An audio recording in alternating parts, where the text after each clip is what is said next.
नमस्कार मैत्रिणींनो, आज आपण उपवास स्पेशल रेसिपी बघणार आहोत, म्हणजे उपवासाची अप्पे। चला तर मग हे अप्पे कशी करायची बघूयात। या ठिकाणी मी 1 वाटी भरून भगर घेतलेली आहे। भगरीला काही ठिकाणी वरई असे सुद्धा म्हटले जाते। आणि त्यामध्ये आता आपल्याला 1 चमचा भरून साबुदाणा टाकायचा आहे। आता 1 चमचा साबुदाणा आणि 1 मूठ शेंगदाणे टाकायचे आहेत। 1 मूठला पण कमी असे शेंगदाणे टाकायचे आहेत। आता मी हे एका व्यक्तीसाठी करत आहे, त्याच्यामुळे सर्व प्रमाण कमी घेतलेलं आहे। तुम्ही तुमच्या अंदाजानुसार ते प्रमाण कमी जास्त करू शकता। आता बघा, या ठिकाणी आता फक्त साबुदाणा जास्त टाकायचा नाही। आता हे सर्व आपण मिक्सरला लावून त्याचं पीठ बनवून घेणार आहोत। अगदी इन्स्टंट असे हे अप्पे तयार होतात, ह्याला भिजत घालायची पण गरज नाही। अगदी झटपट अप्पे आपले तयार होतात।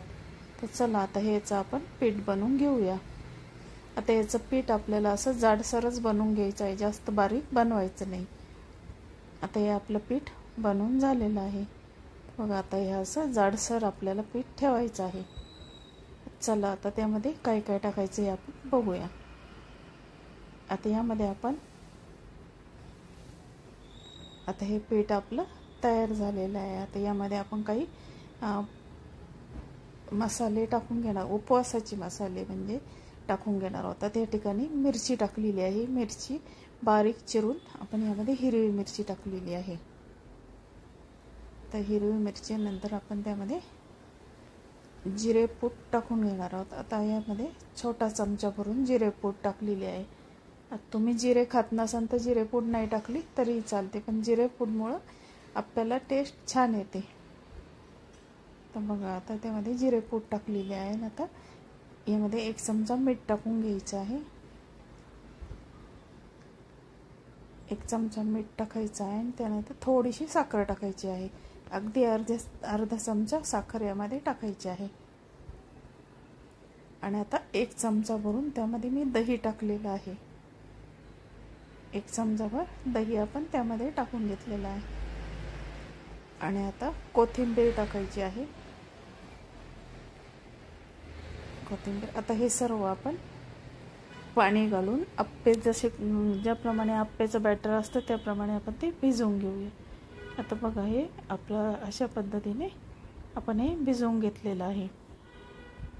आणि आता आपण हे भिजवलेल्या पिठावर झाकण ठेवू आणि त्याला अर्धा तासासाठी बाजूला ठेवून देऊया। आता हे पीठ आपलं रेडी झालेलं आहे अप्प्याचं। आता याच्यावर झाकण ठेवायचं आणि बाजूला ठेवून द्यायचं आहे। आता अर्धा तासासाठी याला बाजूला ठेवायचं आहे।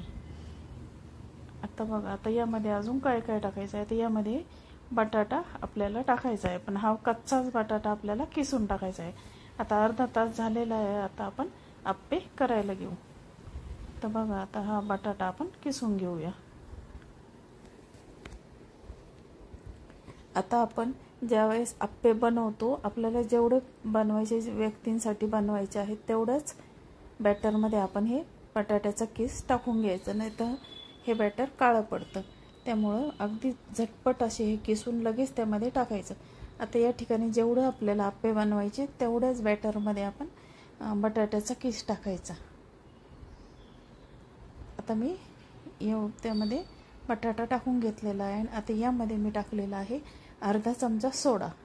आता अर्धा चमचा सोडा टाकून हे आपण व्यवस्थित असं हलवून घ्यायचं आहे, पूर्ण मिक्स करून घ्यायचं आहे। बघा, सोडा टाकल्यामुळे हे बॅटर अगदी फुगलं जातं, कारण आपण ह्याला भिजत ठेवलेलं नाही, त्याच्यामुळं आपण हे इन्स्टंट आपण अप्पे तयार करायला घेतलेलं आहे त्याच्यामुळं।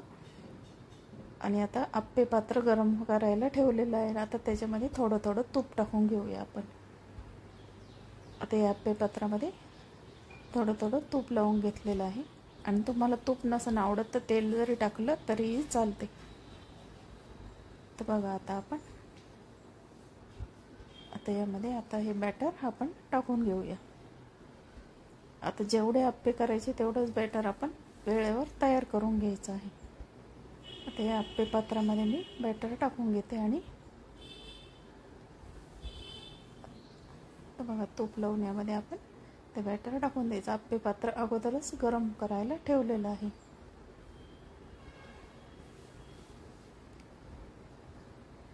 आता आपलं आप्पे पात्र. आता त्याच्यावर झाकण ठेवू आणि 5 मिनटं त्याला खालून कडक होऊ द्यायचे आणि नंतर ते उलटून घ्यायचे. आता 5 मिनटांनी ते आपण उलटून, आता बघा आपले 5 मिनटं झाले आहे आणि मी ते दोन्ही साईडने भाजून घेतलेले आहेत. अगदी चवीला सुंदर असे टेस्टी हे आप्पे तयार होतात. तुम्ही सुद्धा या आषाढी एकादशीला नक्की हे आप्पे करून बघा आणि मला कमेंट्समध्ये नक्की सांगा. तुम्हाला जर ही आप्प्याची रेसिपी आवडली तर माझ्या चॅनलला लाईक, शेअर, सबस्क्राईब करा. धन्यवाद.